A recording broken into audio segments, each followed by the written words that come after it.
What's up, fam? It's your boy, Heaven Hollywood, back on IE Network. And this is the Heaven Hollywood Report. And let's get to it. Shout out to my sponsor, in case you didn't know, it's icydk.blog. Make sure you check them out on all mobile devices in the World Wide Web. Before we get started, please make sure you like, comment, subscribe, and hit that notification bell so you don't miss one video. Let's go.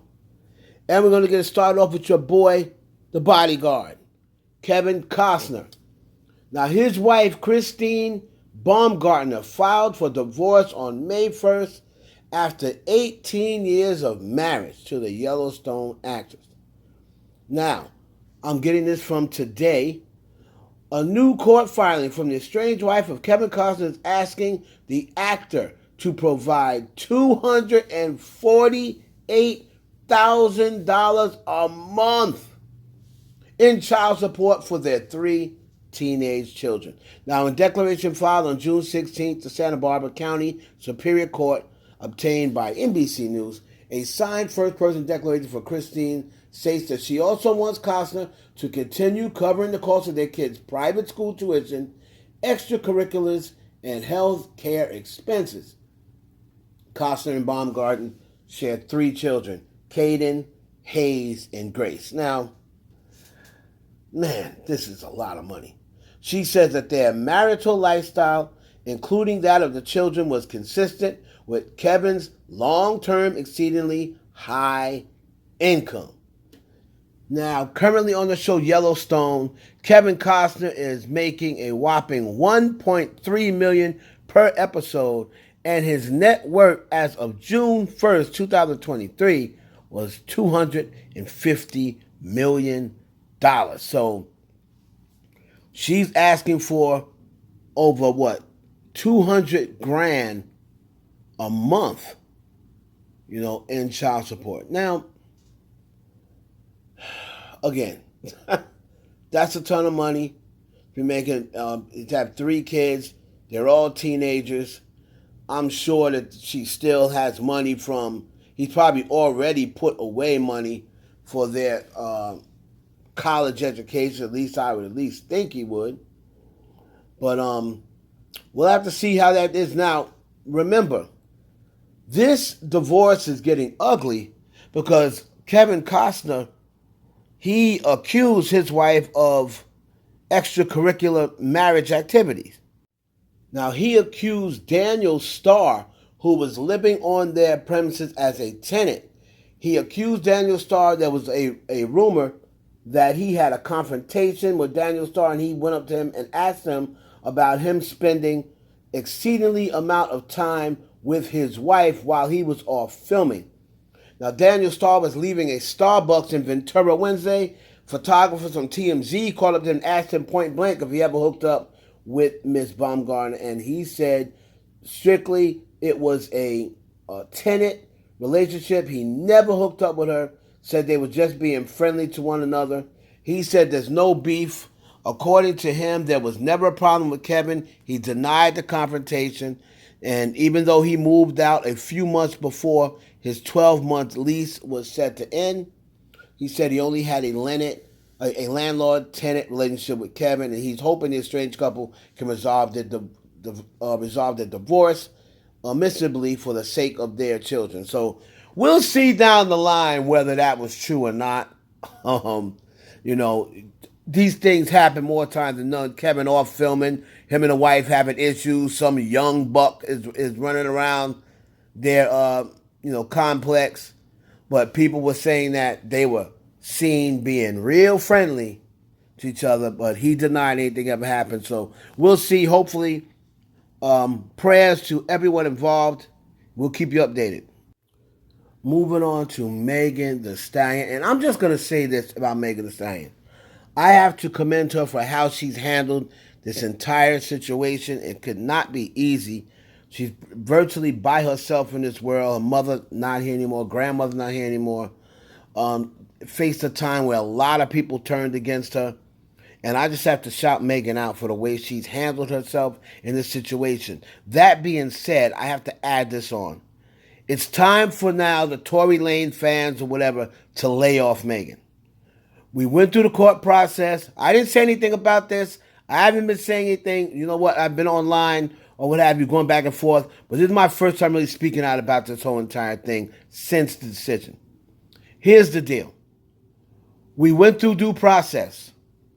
Tory Lanez was given an opportunity to prove himself not guilty to the court in a court of law. You still got Tory Lanez fans here harassing Megan Thee Stallion, making memes, sending death threats. Enough already. Tory Lanez went to court and he lost. That's all. Why are you still attacking Megan? Let's not forget, Megan did not press charges against Tory. She just said he shot her. Which she never would have said if Tory Lanez would have went ahead with the original plan and just shut your mouth and don't say anything. He couldn't do that because he's got Napoleon complex and he wants to look good in the eyes of social media. Okay, you went to court. You had an opportunity to testify. For whatever reason, you didn't do that. That's not on Megan. That's on you, sir. Your boy, who's supposed to be there for you, he had an opportunity to testify. He did not. And I don't want to hear anything about he showed up, but then they didn't want to. He had 2 weeks. 2 weeks to get down to that courthouse and testify. If you decided at the last minute, or your lawyers, or this, that, you decided to listen to your lawyers and not testify, that's not on Megan. That's on you, sir. So instead of blaming Megan, you want to constantly keep blaming Megan, blaming Megan, blaming Megan. Blame Tory. Oh, he didn't want to snitch. Oh, well. So then he should be willingly taking this case and shutting his mouth. If he didn't want to snitch, congratulations, you're not a snitch. But you got to go sit down. You had your opportunity. You had your day in court. Stop blaming everyone except Tory Lanez. It's not going to change anything. Megan's going on with her life. You guys all said, let's wait till court. Everything's going to come out. Let's wait till court. Everything's going to come out. We went to court. And they found him guilty on all charges. Leave Megan alone. And we're going to close it out with the girl Cardi B. And Cardi B's in 2 separate situations in social media. Now, first, as we all know, there was a submarine, a Titanic tour, submarine that is missing. And Cardi B made a comment about one of the billionaires that were missing. And, one of the billionaires that was missing, she made a comment about the son because apparently the son was seen out at a concert or what have you. And Cardi B took offense to that and said that, with her father missing, why are you out at a club? So we're going to let you hear what Cardi B said first, and then we're going to come back and go over how the son responded. That's missing on the water from that submarine shit. One of the billionaires, their stepson, is at a concert, right? At a Blink-182 concert. And people is like, well, what is he supposed to do? Be sad at the house? Is he supposed to go look for himself? Yes. You're supposed to be at the house sad. You're supposed to be crying for me. You're supposed to be right next to the phone waiting to hear any updates about me. You're supposed to be counseling your mom and shit. Like, isn't it sad that you a whole fucking billionaire and nobody gives a fuck about you? Like you missing and motherfuckers is ready to shake dicks at concert. That's crazy. I'd rather be broke. I'd rather be broke than and poor, but knowing that I'm loved. Billionaire. So that's what Cardi B said online. Now, the stepson tweeted back, at least we think it is the stepson, Audio Guy 182. He says, at Cardi B, what a POS trashy celeb. Cardi B trying to get clout off me and my family suffering. I went to a Blink 182 concert for coping rather than sitting at home and watching the news. Shame on you, Cardi. Get some class. Then she says, Cardi B, then he says, Cardi B, we all know all your latest releases are trash, but is your career this desperate for attention now? Now, shortly after that exchange, Nicki Minaj followed this guy, Audio Guy 182. My question is this. Is this account real? Is this really the guy? That was my first question. Because how is this guy just happened to be following Cardi B and happen to know anything about her latest releases? I just find it a little too coincidental. And then Nicki Minaj follows him shortly after. I'm not even so sure that is the person.